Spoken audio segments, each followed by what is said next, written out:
Hey guys, Camille here, and today we're just gonna go over a quick 20-minute at-home warm-up routine, and then some exercises, body weight exercises you can do without any pieces of equipment with the exception of the foam roller. So let's get started, and this would be great for people that have anterior pelvic tilt or lower back pain or a weak core or lacking in glutes. So we're gonna go through some different exercises, and I'm gonna point out my vocal cues and tips and tricks along the way.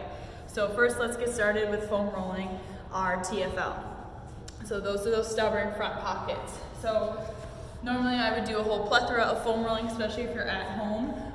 Definitely take time and look for some of our other foam rolling videos to show you some other really great ones. But today we're going to focus on the hip flexors and working on releasing those so that we can start to activate our core.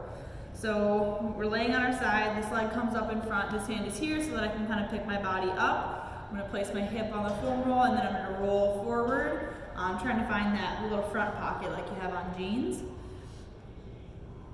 And once you find it, you'll know. Your body will speak to you and it'll let you know that what you're feeling is pain leaving the body. It can be painful at times, but understand it's for the greater good and you're helping to release those muscles. So spend 30 to 60 seconds on each sore or tender spot, and kind of you can move around, kind of shift, find that sore spot, pin it down, and hold it for 30 to 60 seconds. That's how long it takes for your body to send that neurological signal up and to tell your body to relax that muscle. And so after the TFL, I'm just gonna go through a calf foam roll really quick. So one leg over the other just to help put as much weight and pressure onto that calf as we can. And we're starting towards the ankles and we're working up towards the knees. You're gonna want to kind of look left, look right, find your first sore spot, tender spot, sit on it, let it melt away. And then keep moving up towards the knees with finding sore spot, tender spot, put as much weight and pressure on as you can. 30 to 60 seconds and let it release and then move on to the next one. Either roll forward and then do that for both legs one at a time. So now let's jump into some exercises. So I like to start by engaging the core right away. So what I like to do is what I call lower back breathers.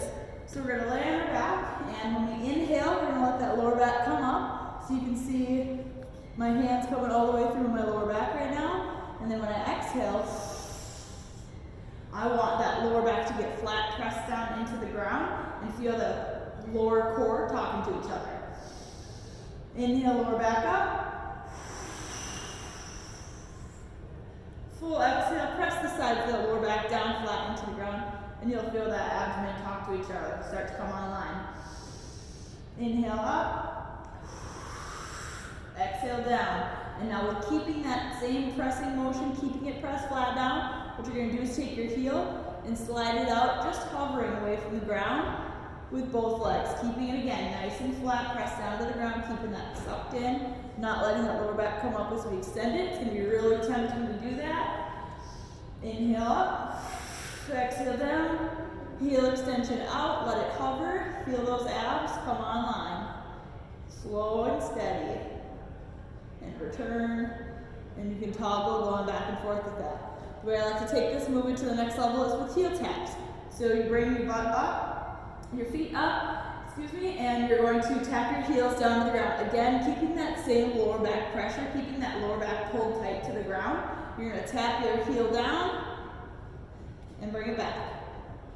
Keep thinking about pressing that belly button up and in towards the back of your spine. You're cinching that belly. We're not protruding it out like a barrel. And the farther out you tap, the harder it will be.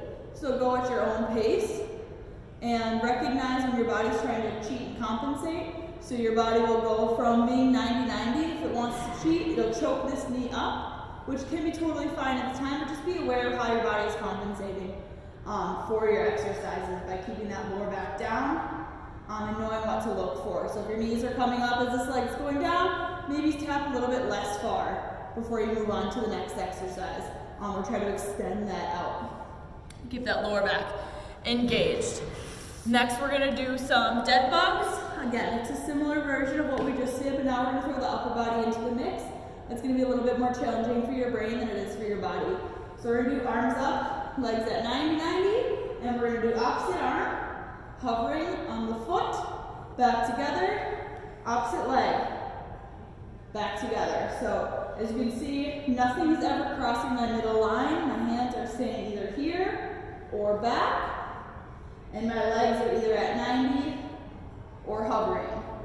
Again, your legs, you'll notice if your core is lacking that full strength, you'll notice your knees will come up as you send one down. Again, just be aware of how your body's compensating and fight to keep it more rigid at 90, if that's what we're doing.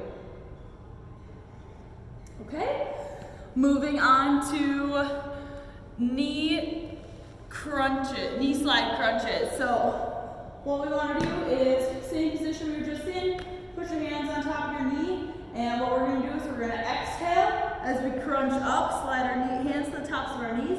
We're going to hold for 1 and we're going to release. 3, 2, 1. So again, it's a squeeze, hold 1, lower 3, 2, 1. Squeeze up, drop 3, 2, 1.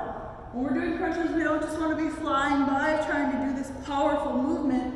We want to first show that control and build that inner strength by going nice and slow. 3, 2, 1. Up, hold, 3, 2, 1. That's a great way to engage those abs and get them working for you on the right time.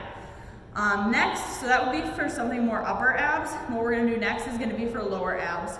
So it's exactly what it sounds like. It's a reverse crunch. So if a crunch is this way, a reverse crunch would be this way. So what we're doing is we want to curl those knees up into that chest to get that butt to pick up off the ground, and you'll start to feel those lower abs curl up and work together.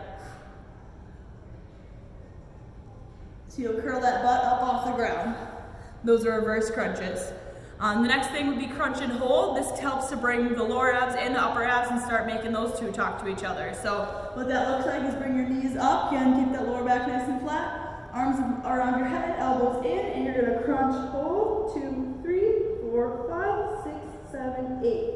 And drop down. I like to hold it for 8 seconds to really start to work on that endurance for those core muscles. Squeeze, 2, 3, 4, 5, 6, 7, 8. And you're actively pressing your elbow into your knee, creating that tension and control. The next would be plank ups. So what we're gonna be looking for here is open shoulders. So we don't want our arms to be crossed or open. A lot of people will do that because it's a little bit easier to do. But a lot of our shoulders are forward rolled to begin with, so we want to keep those nice and open, that external format. Here we want glutes to be nice and tight and engaged. We don't want to be loose and sagging. We want tight glutes, and we want tight core. And what you would think about during planks is keeping your chest bone and your pubic bone a little bit closer together. During planks, they can tend to get open, and that's going to be tapping into that lower back then, but we want to be using our core during plank. So think chest bone, pubic bone, a little bit held closer together can help you use that core strength and actually brace your core like you're supposed to. So the plank up portion of this is proper plank, let your shoulder blades sink down, and then press up through the back of your back, trying to get as far away from the mat as you can. Those would be regular plank ups. Side plank ups would be on your side with your arm below your shoulder.